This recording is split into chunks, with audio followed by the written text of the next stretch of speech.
Welcome back to our last mini lecture as part of lecture series 5 on psychoactive drugs. In this mini lecture, we are going to talk about psychedelics, also known as hallucinogens. Psychedelics are most known for the perceptual distortions that they cause. Things appear super bright, or details become really intense. People using psychedelics can stare at a texture, a wood grain, or wallpaper for an extended period of time and be really mesmerized by their experience. Sometimes they experience something that looks like synesthesia.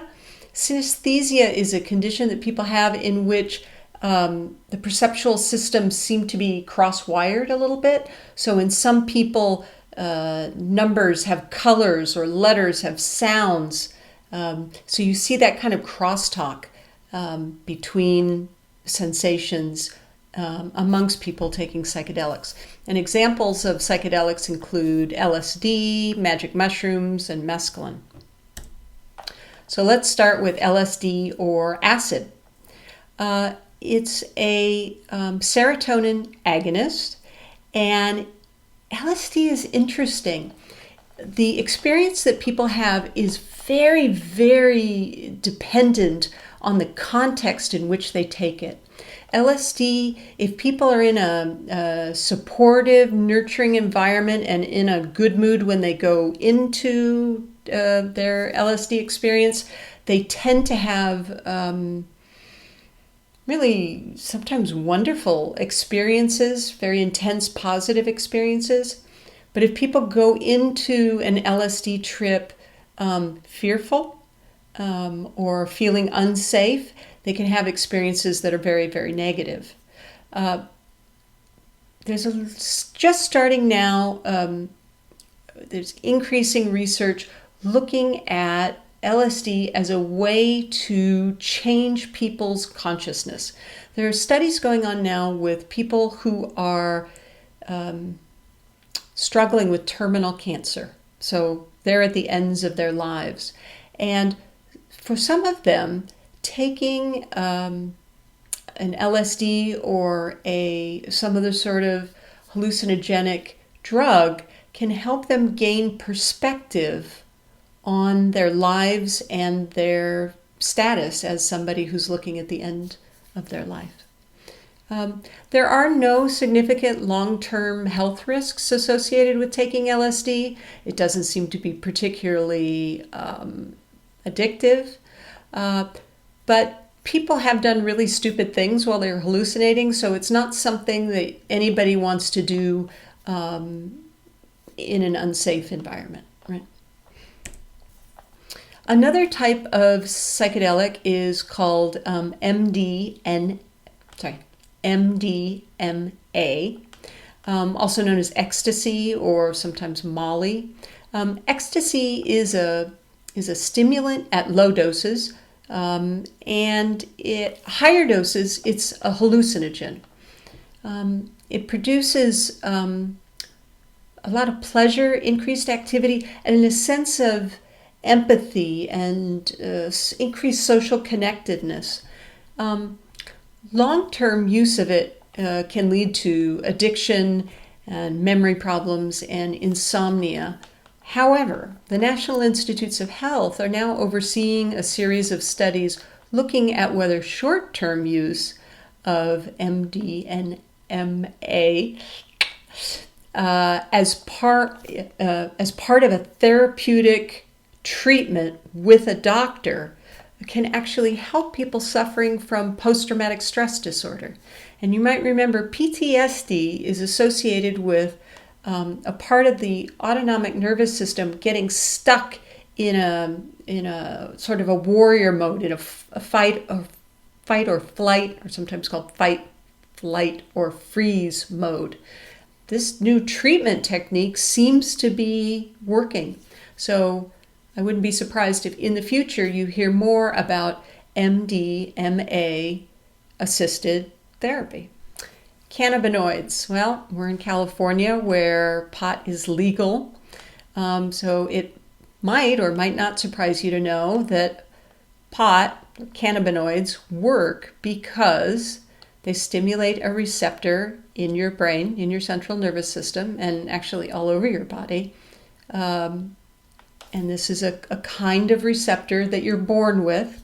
There are a couple of different kinds of receptors. We'll talk about them in a minute. But cannabinoids are sometimes called the brain's dimmer switch. Some of them really sort of slow everything down. So THC is the most active psychoactive component of marijuana, but there are other psychoactive components in it, in pot. These include CBD and CBN. THC seems to trigger a lot of different reactions. Sometimes it's a hallucinogen, sometimes it's a stimulant, sometimes it's both. It can be mildly addicting, and long-term intensive use, especially by teenagers, is associated with reduced IQ and memory and cognitive problems. I mentioned that there are these cannabinoid receptors that are naturally occurring in your body. And you can see, hopefully you can see the little figurine of a gray man on the bottom left-hand corner. It has a lot of dots, all green dots and blue dots. Those are all parts of your body that have cannabinoid receptors in them. We know of two types, CB1 and CB2. They seem to have different distributions, but they're involved in everything from hunger to mood, to memory, to pain perception. There is finally a class of psychoactive drugs that's associated with spiritual experiences. Yeah. Entheogens.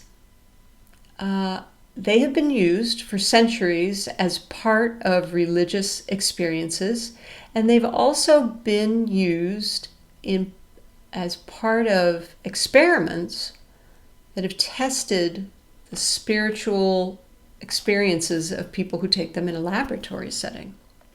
So you may have heard of peyote or magic mushrooms. These are naturally occurring plants that produce a chemical known as psilocybin. And the first study of psilocybin was conducted by a very famous proponent of psychedelics, a professor by the name of Timothy Leary. At one point, Richard Nixon said he was the most dangerous man in America. And he conducted a double-blind experiment, and in a double-blind experiment, neither the participants nor the people running the experiments know who gets the actual experimental treatment, in this case, the psychoactive drug psilocybin, and who gets the placebo or the sugar pill. In Leary's study, famously known as the Marsh Chapel study, half the participants got psilocybin from magic mushrooms, and the other half got placebo. And afterwards, the results showed that the people who had taken the psilocybin reported having very deep spiritual, religious experiences. And the people who were in the placebo group did not. There was no change in relative to background in their religious experience. Normally, double-blind studies get a lot of attention, but Timothy Leary was a very controversial figure, so nobody really went out of their way to replicate the study until about 12 years ago. Scientists at Johns Hopkins University ran a new version. They found 36 hallucinogenic-naive participants. In other words, people who've never taken hallucinogens before.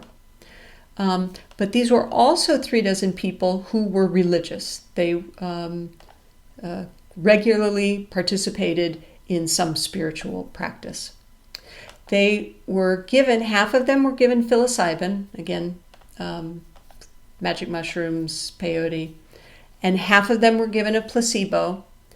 No one knew who got what, and the instructions were just simple. Take this drug and look within. Just feel what happens in yourself. They called these people 2 months and a year and 2 months later and asked them to describe their experiences.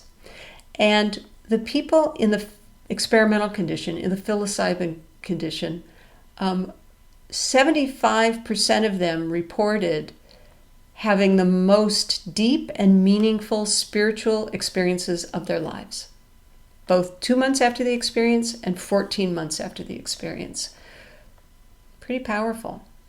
The folks in the placebo group, I think 5% of them talked about having a deep, meaningful spiritual experience. But just to tell you, there are psychoactive drugs that seem to be associated not just with feeling good, but with feeling God or something spiritual. Okay, that covers psychoactive drugs for my Introduction to Psychology class. My students, head back to Canvas, get to work. Everybody, take care.